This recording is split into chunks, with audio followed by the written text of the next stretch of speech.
अच्छी नहीं है। फिर भी बहुत टाइम से मैं सॉन्ग सोच रहा था और ये गाऊंगा जरूर। छोटी सी कुछ शेयरिंग तो काफ़ी लंबी हो जाती हैं, तो थोड़ा सा मैं चाहता हूँ कि जैसे बचन में इस प्रकार लिखा है, ये सॉन्ग जो बताता है कि प्रभु यीशु मसीह के जैसा और कोई नहीं है। अपना वचन भी पढ़ रहा था तो भजन संहिता के अंदर इस बात को एक वर्ष है, इसमें लिखा गया है, मनुष्य क्या है जो उसकी सुधि ले। मनुष्य कुछ भी नहीं है, तो परमेश्वर जो उसकी सुधि लेने की भी सोचे, परंतु वो हम पर क्या करता है, अपना अनुग्रह करता है। और जैसे सर मैं अपनी लाइफ में भी देखता आ रहा हूँ, फैमिली की भी लाइफ में देखता आ रहा हूँ, तो परमेश्वर ने जहाँ पर भी हम उदास होते हैं, परेशान होते हैं, पर प्रभु वहाँ खड़ा रहता है। जब उसको हम मानने लग जाते हैं, उसको जानने लग जाते हैं, उसके वचन को पढ़ते हैं, देखते हैं, सुनते हैं, समझते हैं, बेशक हम पीछे हट जाते हैं कभी कभी, परंतु वो हमें नहीं छोड़ता।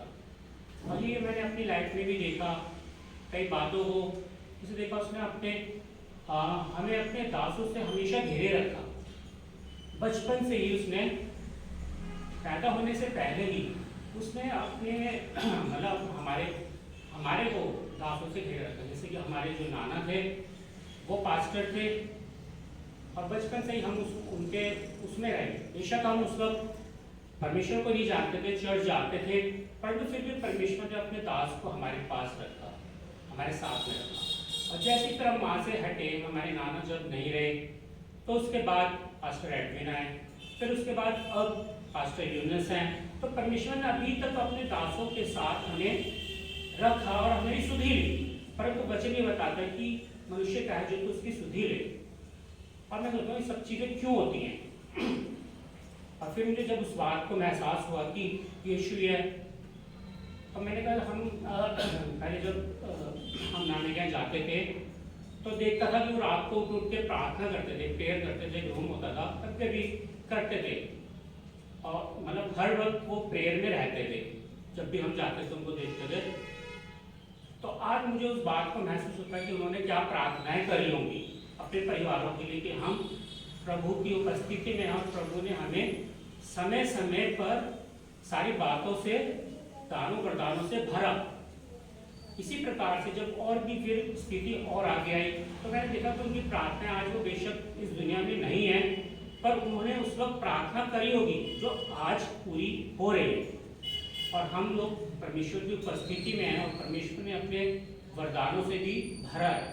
जिस प्रकार से 2016 की बात है, जब मेरे को परमेश्वर ने आत्मा का दान दिया, मेरे को उस बात को परमेश्वर क्या है सिखाता चला जा रहा है धीरे धीरे करके, क्योंकि कभी कभी हमें शांत और चुप बैठना पड़ता है। 2016 के अंदर जब हम सोनीपत की मीटिंग में थे, तब परमेश्वर के आत्मा ने छुआ। मुझे पता नहीं था, मैंने भैया से पूछा, मैंने कहा भैया ये कैसे क्या हुआ मेरे को, तो उनसे तो मैंने कहा परमेश्वर के हाथ को बढ़ा के परमेश्वर ने छुआ। उसे पास्टर रेमंड ने भी एकदम आए, उन्होंने मेरे को बोला कि तुम्हें आज परमेश्वर के आत्मा ने छुआ है। मैंने कहा अच्छा, पर मैं मन में सोच रहा था इस बात को, परमेश्वर के आत्मा ने छुआ, हाँ मुझे अन्य भाषा का वरदान भी मिला, वो मुझे पहले मिल चुका है, और सारी चीज़ें तो परमेश्वर के आत्मा ने अब कैसे छुआ। 2016 की बात अब मुझे ध्यान में आई। अभी कुछ वक्त पहले ही मैं वचन को पढ़ रहा था, तो एकदम से पौलुस की एक बात में वचन मेरे को याद आया, सामने आया। उसमें लिखा कि प्रभु कि यूहन्ना ने तो तुम्हें पानी से बपतिस्मा दिया, पर वो जो मेरे बाद आने वाला है वो तुम्हें आग और पवित्र आत्मा से बपतिस्मा देगा। अब वो मैंने उस बात को अब जाके महसूस करा कि वो मेरा पवित्र आत्मा और आग का बपतिस्मा था, क्योंकि वो आग इतनी थी, अभी भी वो आग है, कभी कभी शांत रहने पर परमेश्वर का घेरे रहता है। तो वो उस वक्त अब मुझे समझ में आया कि वो पवित्र आत्मा और आग का बपतिस्मा था, क्योंकि मुझे तो वरदान और पवित्र आत्मा पहले से मिल चुका था, परंतु जो वचन पौलुस बताता है, यूहन्ना की मत्ती में भी है, लूका में भी है, कि जो मेरे बाद आने वाला है तुम्हें आग और पवित्र आत्मा से बपतिस्मा देगा और उसके लिए बगैर परमेश्वर के राज्य में जाना कठिन है। तो मैंने उस बात को भी महसूस करा कि हाँ, ये सारी चीजें परमेश्वर की ओर से 2016 की बात वो अब जाके मेरी समझ में आई और बहुत से दर्शन उस वक्त मैंने देखे थे जो मुझे समझ में नहीं आया। तो उस बीच में मैंने दर्शन भी अभी कुछ पहले मैं सोच रहा था, प्रभु मेरा कार्य क्या है, मैं तो ऐसे ही जाता हूँ, आ जाता हूँ, काम पे चला जाता हूँ, चर्च चलाता हूँ, क्या है। तो परमेश्वर ने कब दिखाया मेरे को कि दर्शन, क्योंकि वो 2016 के बाद ही मैंने मई या जून के अंदर मीटिंग थी, तो उसी बीच मैंने दर्शन देखा, तो एकदम मेरे दिमाग में वो दर्शन आया। तो जब मैंने वो दर्शन उस वक्त 2016 में देखा था, वो दर्शन कुछ इस प्रकार से था, जो मैं अब बता रहा हूँ, आज 2022 है, 2016 का दर्शन है। तो मैंने देखा था कि मैं एक जगह पर हूँ और ऐसे इस साइड पे कमरा है, पूरा खाली है, और मैं इधर सामने बैठा हूँ और उसके वहाँ पे एक श्वेत वस्त्र पहने हुए आदमी है जिसका शक्ल मुझे दिखाई नहीं दे रही, पर पूरा वाइट है, शायद दाढ़ी भी होगी। और इस साइड पे भी एक रास्ता है बाहर निकलने के लिए, जैसे ऐसे लगता है कि वो रास्ता बिल्कुल बाहर आगे मतलब कुछ नहीं है, जैसे आसमान का सा वो रास्ता है। और उधर भी एक जन और खड़ा हुआ है जो भी है वो, और वो जब वो देख रहा है तो मैं उसका बैठा हूँ, मेरे मुंह से आवाज़ भी निकल रही उस दर्शन में, और मैं बस उसकी जो मेरे साथ में बैठा है तो मैं उसकी तरफ देख रहा हूँ। और एक इस तरफ बैठा है जो कि वो कुछ नहीं बोल रहा, और वो दोनों कुछ नहीं बोल रहे। तो मैं एकदम से वो इंसान जो था शायद फरिश्ता है, तो जो मुझे दर्शन परमेश्वर ने दिखाया, तो वो एकदम उठा और मैं भी उसके साथ एकदम उठा और मैं देख रहा उसको। तो और देखते देखते उसने एकदम से सामने की दीवार पे एक गोल्डन कलर का एक शीशे का सा कुछ था, और उसने कुछ अन्य भाषा या उर्दू या इस टाइप की भाषा में उसमें कुछ वर्ड यूँ लिखते चले गए, और मैं उसे देख रहा हूँ। और फिर वो उठ के जाने लगा और मैं उसकी तरफ कल बोल नहीं रहा हूँ, मैं देखे जा रहा हूँ। और उस पर जब दूसरा वाला आया, दोनों साथ में बाहर निकलने लगे, तब दूसरे वाले ने बोला कि क्या इसको भी साथ में लेके चले। तो उन्होंने बोला नहीं, इसको यहीं रहने दो, इसका भी वक्त नहीं आया है।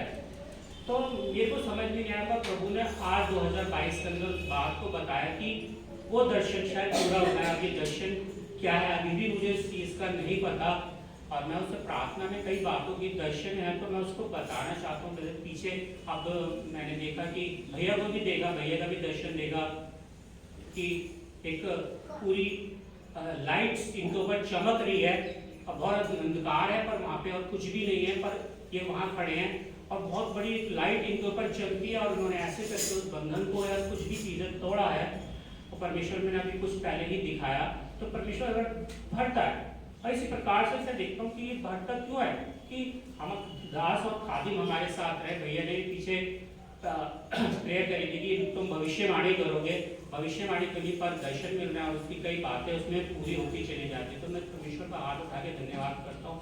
बहुत सारी चीज़ें, कई दर्शन उसने मेरे को दिखाए और अभी फिर दोबारा से स्टार्ट हुए हैं।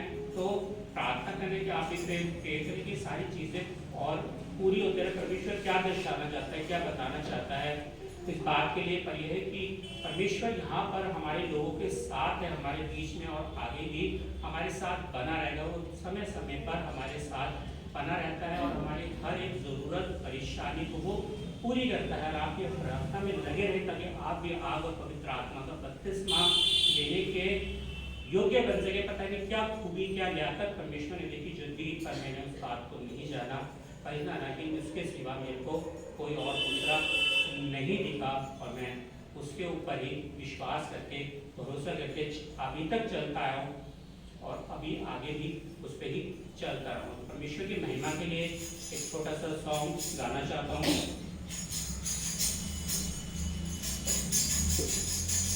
मैंने ढूंढा ये सारा जहां,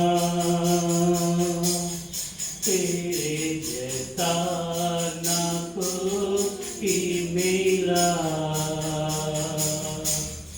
जैसे तूने किया है क्षमा, तेरे जैसा ना कोई मैंने ढूंढा ये सारा जहां, तेरे जैसा ना कोई मिला। जब तूने किया है क्षमा, तेरे जैसा ना कोई मिला। दुनिया के आगे दुहाई बहुत दी, आंसू के बिना मिला मुझको कुछ भी। दुनिया के आगे दुहाई बहुत दी, आंसू के बिना मिला मुझको कुछ भी। तुझको मिला जब मैं तब तुझको जाना, तब तेरे आगे जो मैंने दुआ की। तुझको मिला जब मैं तब तुझको जाना, तब तेरे आगे जो मैंने दुआ की। तूने सुन ली है मेरी दुआ, तेरे जैसा ना कोई मिला। तूने सुन ली है मेरी दुआ, तेरे जैसा ना कोई मिला। पापों का कागज मुझ पे जो भारी,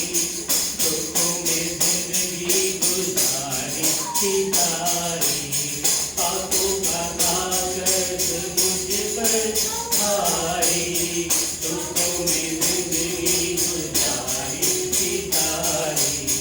मेरे गुनाहों से मुझको बचाने, मेरे खुदा तूने जिंदगी की बारी। मेरे गुनाहों से मुझको बचाने, तूने खुदा अपनी जिंदगी दी बारी। तूने करी है कीमत अदा, तेरे जैसा ना कोई ला। तूने करी है कीमत अदा, तेरे जैसा ना कोई ला। मैंने ढूंढा ये सारा जहां, तेरे जैसा ना कोई ला। मैंने ढूंढा ये सारा जहां, तेरे जैसा ना कोई मिला। Praise the Lord.